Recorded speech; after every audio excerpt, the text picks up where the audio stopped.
이어서 지역국 연결해 소식 알아보겠습니다. 먼저 순천입니다. 송나영 앵커, 여수시에 대한 전라남도 감사에서 부적정 행정이 여러 건 적발됐는데요. 내용 전해주시죠. 여수시가 승진 대상을 공정하게 심의하기 위해 마련한 인사위원회 사전심의제도가 무력화된 것으로 드러났습니다. 담당 과장이나 팀장이 승진 대상을 추천하면 인사위원회가 그대로 의결해온 관행이 전라남도 감사에서 적발됐는데요. 계약 업무 등 부적정 행정도 무더기로 적발됐습니다. 보도에 최혜진 기자입니다. 지방자치단체는 승진 대상자를 심의하고 의결하는 인사위원회를 운영하고 있습니다.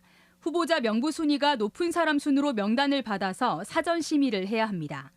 전라남도 종합감사 결과 여수시는 최근 3년 동안 인사위원이 아닌 담당 과장이나 팀장이 특정 승진 대상자를 추천하고 인사위원회는 추천된 사람을 승진자로 의결해온 것으로 드러났습니다. 순위가 앞서는 다른 승진 대상자에 대한 논의는 없었습니다. 단체장의 의중이 과도하게 반영될 수 있는 부적정 인사 관행입니다. 이렇게 승진한 여수시 공무원은 수백 명. 전라남도 감사관실은 이런 관행으로 공정성과 투명성을 확보하기 위한 인사위원회 사전심의제도가 무력화됐다고 지적했습니다. 관계 법령에 의해서 취지에 맞게 인사위원회를 운영할 수 있는 내부 방침을 세워서 적절하게 여수시는 도시개발사업 과정에서 발생하는 하수도 원인자 부담금도 제대로 부과하지 않았습니다. 조례를 개정하지 않아 단가 산정을 잘못하면서 수십억 원을 적게 부과한 사실이 감사에서 적발됐습니다. 계약 업무도 부실했습니다. 고도 정수시설 시운전 용역업체를 선정하면서 타 지역 업체의 지역 참여도 평가 항목에 임의로 만점을 준 겁니다. 여수시는 또 문제가 있는 지역주택조합에 대해서 시정명령이나 고발도 하지 않아 조합원 피해가 우려되는 상황입니다. 청렴도나 아니면 행정 전반에 대한 문제점이 좀 있다. 그래서 앞으로 우리 의회가 이런 부분에 있어서 정말 비판과 견제의 기능을 다해야 되겠다.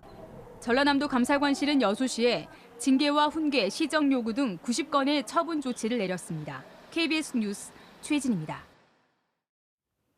광양시의회가 정부 공모사업 신청 전에 신중한 사전 검토를 집행부에 요청했습니다.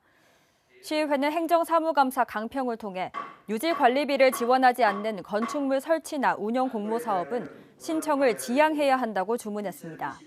시의회 산업건설위원회는 이번 행정사무감사에서 광양시 다안면에 40억 원이 투입된 맑은 물 푸른 농촌 가꾸기 사업에 대한 문제점을 강도 높게 지적했습니다. 재단법인 2026 여수세계 선박람회 조직위원회가 오는 8일 공식 출범합니다.